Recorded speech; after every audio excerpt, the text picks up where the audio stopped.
The Warriors locker room where inside both Sean Livingston and Kevon Looney addressed the media. Starting with an injury report, Kevon was cleared to play in this game just minutes before the game. He said that the adrenaline carried him through the first half and didn't start feeling pain until the fourth quarter. Over the next couple of days, he'll rest, he'll ice, and he'll try to manage the pain. As far as Kevin Durant is concerned, I spoke with a member of the Warriors staff who told me the plan is still to add to his workload in the coming days and ultimately to test him in 2-on-2 and 3-on-3 situations. Draymond also addressed the media at the podium saying that there's been hope all series that KD would return and that the team has been down on the wrong side of 3-1 before, so why not go and make their own history? Looney added in the locker room that 3 games doesn't win a championship, but 4 does, and that the Warriors won't back down. Ledlow, great stuff there. Well, here's what we're looking at. 34 teams have been up 3 games to 1 of the NBA Finals. The only team, as Kristen has referred to, and many have been talking about, buzzing around this building tonight. The Warriors know firsthand you could come back from 3-1 down to win. They've been on the right side of it back in the Western Conference Finals a couple of years ago against OKC, and they were on the wrong side of it, losing to Cleveland in the NBA Finals back in 2016. Jared Greenberg, we bring in 3D Dennis Scott to talk more about the Warriors here. What happened?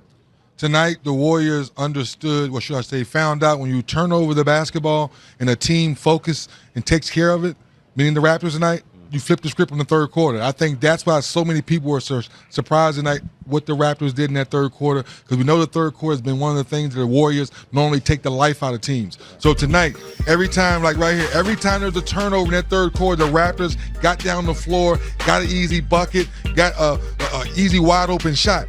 And we talked about it earlier, Jared. First quarter, first half, they were missing those shots. And I love to hear Kawhi say and Kyle Lowry say, I trust my teammates. We got to our spots. We kept doing the things we've been doing all ball game, and shots finally went down. And yes, Chris Webber, thanks for calling me out. The surge protector came back again tonight. Game 3, he had 6 blocks. And what did he have tonight? He had, what did he have? And 2 blocks tonight. So he lets me know he got back to what he does best, play defense and let your offense come. 20 big points off the bench. We'll break down the Raptors side of things, as there's a lot of excitement for a lot of reasons up in Toronto and all over Canada right now. But as you look at the Warriors, and we've talked so much about their level of confidence, and they've earned every right to have that level of confidence because of what they've been through the last 5 years.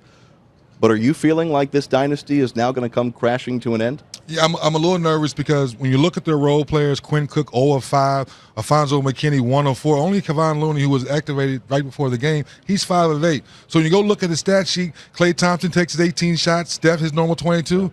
The next guys are 6, 6, and 6. Someone else to step up, and no one else stepped up tonight. Iguodala makes the big shot in game 2. No shots tonight. You cannot have Steph Curry and Klay Thompson take all the shots and no one else look at the rim. Steph and Klay combined for 55 points. The rest of the team combined for 37 points. No, how are you going to be the team like the Raptors who have shown us now their defense is for real? Right. They were flying all over the place. They said, Steph, we know you're great. We're going to make you show us you can be greater if you can. Klay, you talked about it. He was amazing tonight, but still not enough because the Raptors really believe in what they do. Because of the atmosphere we're going to see in Game 5 up at Scotiabank Arena Monday night. That's going to be crazy. And again, NBA TV, before and after the game, you're going to want to be with us because, well, I'm sure we'll show you all the sights and sounds of what's going on in that city, which I'm sure right now is still wide awake Eastern time right now at late at night here. But do you believe this team has enough to go into Toronto? No.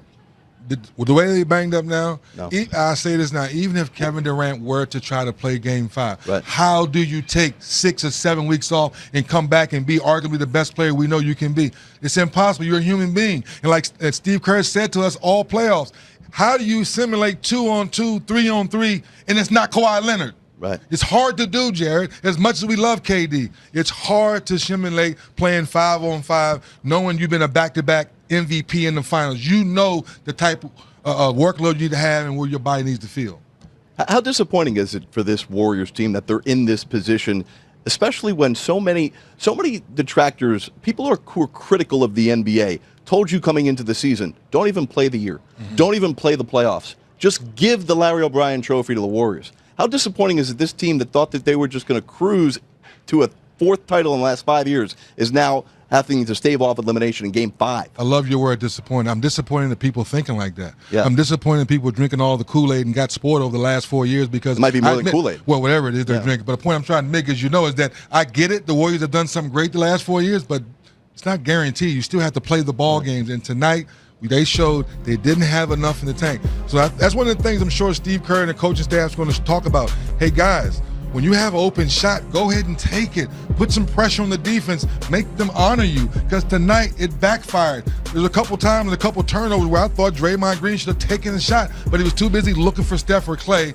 and that came back to hurt him tonight with all the turnovers. All right, well, we'll talk more Warriors and what they can expect from Kevin Durant, if indeed he can play, if we think he will play. We'll talk that later, but let's go to Kawhi Leonard here before we talk about anything else, because it would be nothing short of disrespectful if we didn't pay him some time here in our first segment of the Late Late Show. 36 points on 22 shots, and he got 31 of those 36 in 2 quarters. He was held scoreless in the second quarter, and Kawhi still scored 36 points in Game 4. Someone in the hallway said, yeah, they played great defense on Kawhi Leonard. They held him scoreless. I said, did they really, or did Kawhi just play the right way, didn't force anything? And I think that's why we love this man and what he's doing on the stage. He doesn't force nothing. He gets to the paint. He attacks the defense. He has a little James Harden where he sticks his arms out and gets those fouls. He's 9 of 9 from the free throw line tonight, 4 steals. And guess what? That word usage rate, he had 0 turnovers. Yeah.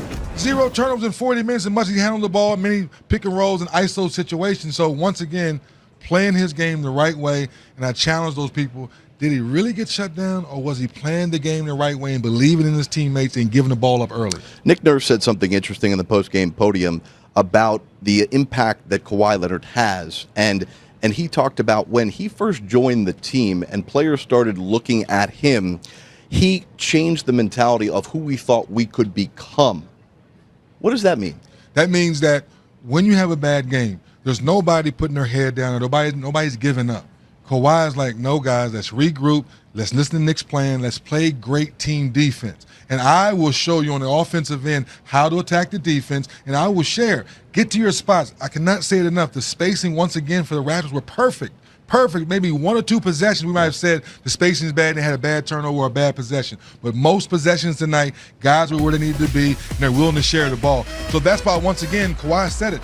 First half, they missed wide open shots.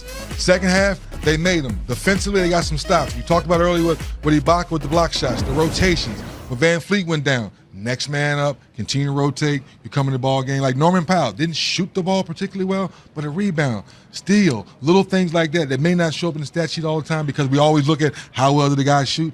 He even had a decent ball game off the bench in his little bit of minutes. Let me read a tweet here from Justin Termini, who's a SiriusXM NBA radio host, and I want you to put this in perspective for us, what this means here. He tweets out that Kawhi has scored at least 30 points 14 times this postseason. So we know that is a fact, right? Right. But let's put it in its proper context here.